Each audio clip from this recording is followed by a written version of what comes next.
కేంద్ర ప్రభుత్వ ప్రజా వ్యతిరేక విధానాలకు నిరసనగా రేపు ఆగస్టు 10వ తారీఖు నాడు జరుగుతున్నటువంటి దేశవ్యాప్త జైలు బరో కార్యక్రమంలో తెలంగాణ రాష్ట్ర వ్యాప్తంగా ఉన్నటువంటి కార్మిక వర్గం, ముఖ్యంగా సంగారెడ్డి జిల్లాలో ఉన్నటువంటి కార్మికులందరూ కూడా దీనిలో భాగస్వాములు కావాలని చెప్పి CITU సంగారెడ్డి జిల్లా కమిటీ తరఫున నేను విజ్ఞప్తి చేస్తా ఉన్నాను.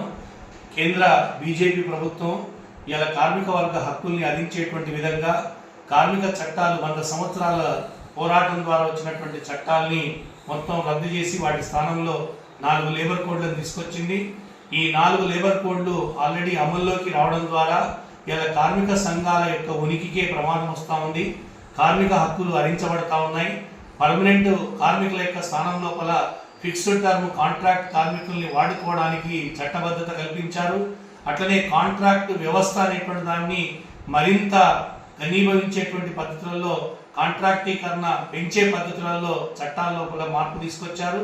అప్రెంటిస్ని, లర్నర్లని కూడా ఇవాళ మిషన్ల మీద పనిచేసుకునేటువంటి అవకాశంగా చట్టం లోపల మార్పు తీసుకొచ్చారు. అదేవిధంగా ఈరోజు ఎన్నికలు, ట్రేడ్ యూనియన్ యొక్క ఉనికికి ప్రమాదం వచ్చేటువంటి పద్ధతులలో ఎన్నికలకు సంబంధించినటువంటి విషయాల్లో కూడా మార్పులు తీసుకొచ్చారు. ఒక్క మాటలు చెప్పాలంటే ఈ లేబర్ కోడ్లు కార్మిక వర్గానికి ఉరితాడుగా మారబోతా ఉన్నాయి.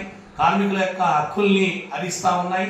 కార్మిక సంఘాల ఉనికిని ప్రశ్నార్థకంగా మారుస్తూ ఉన్నాయి. అందుకే ఈ లేబర్ కోడ్లకు వ్యతిరేకంగా జరిగేటువంటి పోరాటంలో కార్మిక వర్గం పెద్ద ఎత్తున పాల్గొనాలని చెప్పి మేము విజ్ఞప్తి చేస్తా ఉన్నాం. ఒక కార్మిక వర్గమే కాకుండా రైతాంగం, వ్యవసాయ కార్మికులు కూడా, గ్రామీణ ప్రాంతంలో ఉన్న పేదలందరూ కూడా ఈ కార్యక్రమంలో పాల్గొంటా ఉన్నారు. వ్యవసాయ కార్మిక సంఘం, రైతు సంఘాలు కూడా దీనికి పిలుపునిచ్చాయి. ఇవాళ రైతుల యొక్క గిట్టుబాటు ధర ఇవ్వడం లేదు. రైతాంగం ఉత్పత్తి ధరకు 1.5 రేట్ల పాటు గిట్టుబాటు ధర నిర్ణయిస్తామని చెప్పినటువంటి ప్రభుత్వం ఇవాళ దాని గురించి ఊసే లేదు. గతంలో తీసుకొచ్చినటువంటి 3 నల్ల చట్టాలని ఇవాళ మళ్ళీ డొంక తిరుగుడుగా, మరి చాప కింద నీరులాగా అమలు చేయడం కోసం ప్రయత్నం చేస్తూ ఉన్నారు. వ్యవసాయాన్ని కార్పొరేట్లకు అప్పచెప్పడం కోసం ప్రయత్నం చేస్తూ ఉన్నారు. ఉపాధి హామీ పథకాన్ని ఇవాళ విబీజీ, గ్రామ్జీ అనేటువంటి కొత్త పేరుతో తీసుకొచ్చి ఆ ఉపాధి లేకుండా మన గ్రామీణ ప్రాంతంలో ఉన్నటువంటి వ్యవసాయ కార్మికులకి ఉపాధి లేకుండా చేస్తూ ఉన్నారు.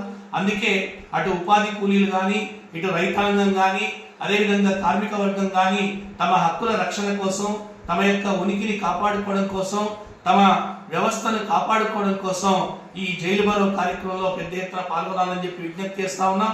ఈ కార్యక్రమంలో కేవలం CITU కాకుండా ఇతర కార్మిక సంఘాలు, వ్యవసాయ కార్మిక సంఘాలు, రైతు సంఘాలు కూడా పాల్గొంటున్నాయి కనుక ప్రజలందరూ కూడా దీనిలో భాగస్వాములు కావాలని చెప్పి నేను CITUగా విజ్ఞప్తి చేస్తా ఉన్నాను.